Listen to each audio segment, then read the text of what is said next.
आज एक किसी से बातचीत करता किसी स्टूडेंट के साथ, किसी व्यूअर के साथ। उन्होंने बात करते करते अचानक उन्होंने एक वर्ड यूज़ किया कि यू नो दुकान बेस्ड ऐसी कुछ बात कर रहे थे। तो बेसिकली ये बात सामने निकली, इनको एसेट बेस्ड बिजनेस और सर्विस बेस्ड बिजनेस का फ़र्क नहीं पता। तो मैंने कहा चलो थोड़ा सा छोटा सा वीडियो बना देते हैं। ये मेरे सीएसएफ का ही पार्ट है। मैं चाहता हूँ आप लोगों को इस तरह की चीज़ें पता होनी चाहिए ताकि आप जब डिसीजन लेना तो आप डिसीजन ले सकें, right. There are certain business which are asset based. जैसे फॉर एग्जांपल आपने दुकान लगाई है तो आपको दुकान जगह है उसके अंदर लगाएंगे। फैक्ट्री लगाई है तो आपको जगह चाहिए, ठीक है ना। तो जिसके पास ठीक है ना। और सर्विस बेस्ड बिजनेस होता है, जैसे एग्जाम्पल पे आपने एयरलाइन बुकिंग का बिजनेस स्टार्ट कर दिया, ठीक है ना। अब आप सॉफ्टवेयर है बस, उसके थ्रू आप एयरलाइन की बुकिंग, फ्लाइट्स की बुकिंग करते हो अपने कस्टमर्स की। ये सर्विस बेस्ड है। अगर आप स्टाफिंग सर्विस देते हो भी सर्विस बेस्ड है, ठीक है ना। तो ये एसेट बेस्ड बिजनेस और सर्विस बेस्ड बिजनेस में थोड़ा फर्क होता है, ठीक है ना। सर्विस बेस्ड बिजनेस की जो एंट्री बैरियर टू एंट्री बड़ी लो होती है, क्योंकि एसेट चाहिए नहीं। कोई भी बंदा अपने घर से स्टार्ट कर सकता है। आपने नोट किया, आप भी अगर कंटेंट मैनेजमेंट सर्विस स्टार्ट किया, फ्रीलांस वर्क स्टार्ट किया, घर से ऊपर ही स्टार्ट कर दिया, ठीक है ना। तो सर्विस बेस्ड बिजनेस के अंदर आप देखते हैं कि थोड़ा सा हर किसी के लिए बैरियर ऑफ एंट्री कुछ नहीं है, ठीक है ना।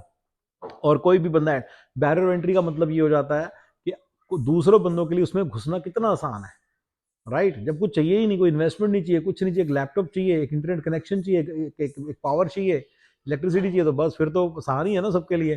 थोड़ी बहुत ही नॉलेज चाहिए, 4-5 कोर्सेज किए ऑनलाइन और आपने अपना काम स्टार्ट कर दिया। तो ये बैरियर टू एंट्री तो जीरो ही है इसमें, राइट। तो ये सर्विस बेस्ड बिजनेसेस में टिपिकली बैरियर टू एंट्री कम होता है, ठीक है ना। और जो दूसरे होते हैं, क्या नाम है, उनमें barrier to entry, sorry asset based में बैरियर टू एंट्री बहुत बड़ा है, क्योंकि एसेट चाहिए। फैक्ट्री तो तभी खुल सकती है ना जब आपके पास कम से कम दुकान जगह तो है ना, चाहे किराए पे चाहे अपनी है, पर आपको चाहिए तो चाहिए ना। तो जिसने भी पहले तभी जो फैक्ट्री वाले रिच होते हैं। बैरियर टू एंट्री नहीं है, दूसरा बंदा जस्ट लाइक दैट एंटर नहीं मार सकता।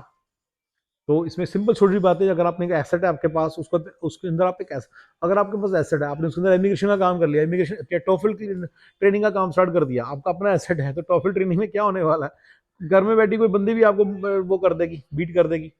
आप एक ऐसी चीज उसमें करो जिसके एसेट बेस्ड बिजनेस, अगर आपको एसेट है तो उसमें एसेट बेस्ड बिजनेस करो, जो एसेट के बिना हो ही नहीं सकता। पानी की मैन्युफैक्चरिंग लगा लो आप कुछ भी लगा लो, रुई की मैन्युफैक्चरिंग लगा लो, आप जैकेट की मैन्युफैक्चरिंग लगा लो, कुछ ऐसी चीज लगा लो।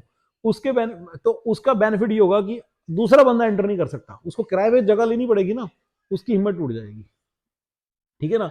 लेकिन आप जब आप क्या नाम है आप करते हो सर्विस बेस्ड बिजनेस करोगे एसेट के अंदर, तो आपको थोड़ी मुश्किल आएगी। आप तो अपनी पूरी जगह ब्लॉक करके बैठ गए, जिसका शायद महीने का किराया आपको 2 लाख आना था, या आप 2 लाख किराया दे रहे हो। सर्विस बेस्ड बिजनेस किराए की जगह पे कभी ना करो, बहुत पंगा पड़ सकता है, ठीक है, बहुत पंगा पड़ सकता है, खर्चे आपके बढ़ते रहते हैं। ये सिर्फ कोई बिग गेम है तो ठीक है, लेकिन अगर एक मतलब अगर आप 20-22 साल की, कभी ना करो। कई लोग क्या करते हैं फ्रीलांस, मैंने एक बंदे का एग्जांपल देता हूँ। फ्रीलांस में अच्छा पैसा कमा रहे थे, स्केल करने की सोची, ठीक है ना, काम को स्केल करने की सोची। अब उन्होंने क्या किया, एक जगह ले ली, किराया देने लग गए, बिजली का बिल, पानी का बिल, ये बिल वो बिल, 4-5 बंदे रख लिए, ठीक है। एसेट बेस्ड बिजनेस की तरह उन्होंने करने की कोशिश की। देखिए, मैं सर्विस बेस्ड बिजनेस को इतने एलेबोरेट स्केल पे करने के, थोड़ा सा जरा सोच समझ के करने की बात कर रहा हूँ, ठीक है ना। आपके पास एक क्लाइंट है जिसके कारण आपको ये हिम्मत कर पा रहे हो, अपनी हार्ड अर्न इनकम जो उस क्लाइंट की है, याद रखिए वो क्लाइंट दोबारा जरूरी नहीं मिलेगा। सर्विस बेस्ड बिजनेस ऐसे ही होता है, आज है कल नहीं है। उसको ऐसे फूको मत उसके पैसे को, एसेट बनाओ। आज मैं आपको पहला टिप दे रहा हूँ, अगर आप इंडिया या पाकिस्तान में रहते हो, ये मेरी सलाह है विवेक बिंद्रा को भी, संदीप महेश्वरी को भी, नीरज चोपड़ा को भी, पीवी सिंधु को भी, सचिन तेंदुलकर को भी, आप सबको भी, जो 2-2 3-3 लाख रुपए अर्न कर रहे पर मंथ। मेरे सीएसएफ के अंदर मैं बताऊंगा, जो बंदा 20-22 साल का हो कैसे भागे 2 लाख की इनकम की तरफ, लाख 1.5 लाख की इनकम की तरफ भागे, फिर 2 लाख की तरफ, फिर 5 लाख की तरफ, फिर 10 लाख पर मंथ की इनकम की बात करो उसकी तरफ भागे, ठीक है ना। उस वो जो भाग के जो इनकम कमाएगा उसका क्या करे, ये मैं इंडिया पाकिस्तान की बात कर रहा हूँ। उससे एसेट बनाओ, उससे एसेट बनाओ।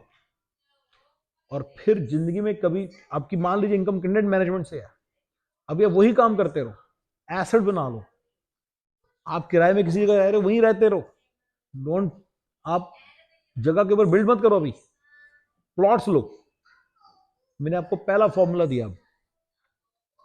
जो बंदा 20-21 साल का है और लाख रुपए कमा रहा है, आप छोटे छोटे प्लॉट लो, चाहे पर प्लॉट लो। इंडिया पाकिस्तान में इनकी वैल्यू बहुत ज्यादा बढ़ती है, जब बढ़ेगी तो ये 2-2, 3-3, 4-4 गुना हो जाएंगे। आपको आपने मेहनत की, लाख के 2 लाख कर लिए, दूसरे बंदे ने कुछ भी नहीं किया, उसकी बैठे बैठे अप्रिसिएशन की, वो भी ठीक है, आप भी ठीक हो, आपको लग रहा है उसकी क्या है, अरे उसकी पूरी इनकम है, आपकी बल्कि कुछ नहीं है। 2 साल बाद, 3 साल बाद, 4 साल बाद जब उसके बढ़ जाएगा प्राइस, उसकी चाल चेंज हो जाएगी, आप वहीं कभी रहेंगे। ये बात, ये मैंने बड़े तौर पे आपको एसेट के बारे में पूरा देना था चैप्टर, उसका मैंने आज आपको ट्रेलर दे दिया। अगर आप चाहते हो मैं इसके बारे में और बताऊं कि क्या स्ट्रेटजी होनी चाहिए, इसके कोई डिटेल्स हैं, तो वो मैं और आपको बता दूंगा। लेकिन बड़े बड़े तौर पे याद रखिए कि एसेट बेस्ड और सर्विस बेस्ड बिजनेस के डायनामिक्स अलग हैं, और उनको डिफरेंट तरीके से देखिए। और सर्विस बेस्ड बिजनेस की एक जो भी मर्जी कह लो, जो मर्जी, इमिग्रेशन का काम है आपका, आज चल रहा है, कल का कुछ भरोसा नहीं है, राइट। अमेरिका की बात अलग है, ये याद रखिएगा। अमेरिका की बात बिल्कुल अलग है, मैं अमेरिका की बात नहीं कर रहा, मैं बात कर रहा हूँ इंडिया या पाकिस्तान की, मे बी बांग्लादेश आल्सो। वहाँ की strategy for growth is different, यहाँ की strategy for growth is different, ठीक है। इसी के हवाले से मैं एक वीडियो बनाऊंगा भी थोड़ी देर में, जिसके अंदर मैं इसी बारे में बात करूंगा। बच्ची परेशान करी, जरा उसके साथ साइड से कर लो। और guys, thank you very much for your time. अपने बच्चे को देखो ना क्या कर रही है, ये देखो कैसे खड़ी है, परेशान कर रही है। हाँ जी बेटा, बोलो बोलो बोलो, क्या बोलना है आपने? ये मेरे से बहुत अटैच है।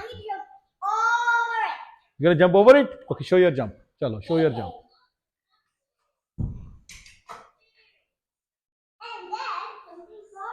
Good job. That's not a big thing. That's just a small toy. I hope you didn't fall. Done. Okay, thank you guys.